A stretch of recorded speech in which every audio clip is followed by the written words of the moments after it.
Morning, happy Friday. So I just first want to say I am so proud of each and every one of you and all the hard work you put into this week. It was not easy for any of us, and we definitely did such a great job working together. So keep it up. And since it's Friday, I decided on Fridays from now on, if this is the way we're going to be interacting, I thought it would be good to do a read aloud. So for today, I picked the book, The Kissing Hand, and it's by Audrey Penn. And I picked this book because I think it's a good book to read when you're in a different situation and things are going, differently than they normally do, and you need that reassurance that everything will be okay. Okay, so here it is. It's called The Kissing Hand.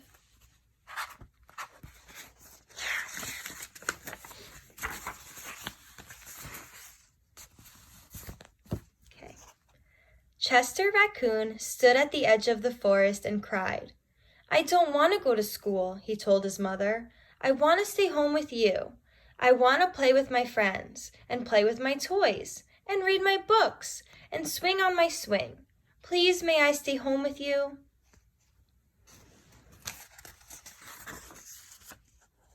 Mrs. Raccoon took Chester by the hand and nuzzled him on the ear.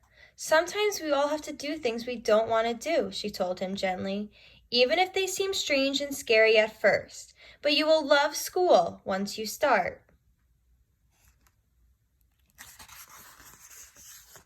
"You'll make new friends and play with new toys, read new books and swing on new swings.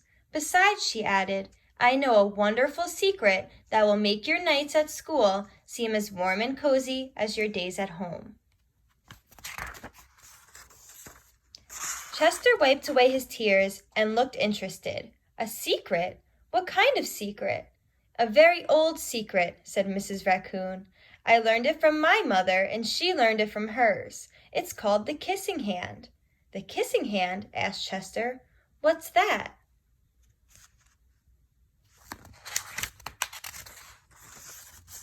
"I'll show you." Mrs. Raccoon took Chester's left hand and spread open his tiny fingers into a fan.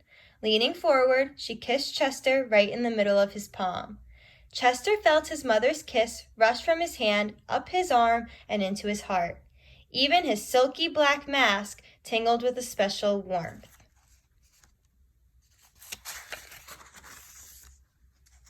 Mrs. Raccoon smiled. "Now," she told Chester, "whenever you feel lonely and need a little loving from home, just press your hand to your cheek and think, 'Mommy loves you. Mommy loves you.' And that very kiss will jump to your face and fill you with toasty, warm thoughts." She took Chester's hand and carefully wrapped his fingers around the kiss.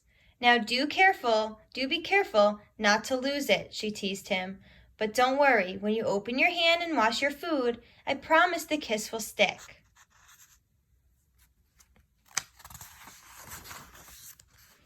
Chester loved his kissing hand. Now he knew his mother's love would go with him wherever he went, even to school.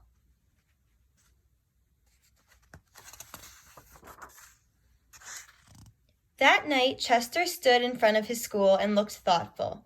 Suddenly, he turned to his mother and grinned. "Give me your hand," he told her. Chester took his mother's hand in his own and unfolded her large, familiar fingers into a fan. Next, he leaned forward and kissed the center of her hand.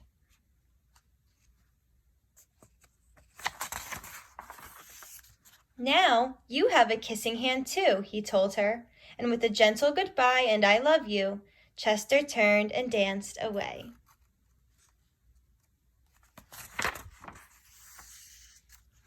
Mrs. Raccoon watched Chester scamper across a tree limb and enter school, and as the hoot owl rang in the new school year, she pressed her left hand to her cheek and smiled.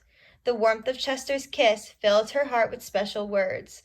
"Chester loves you," it sang. "Chester loves you."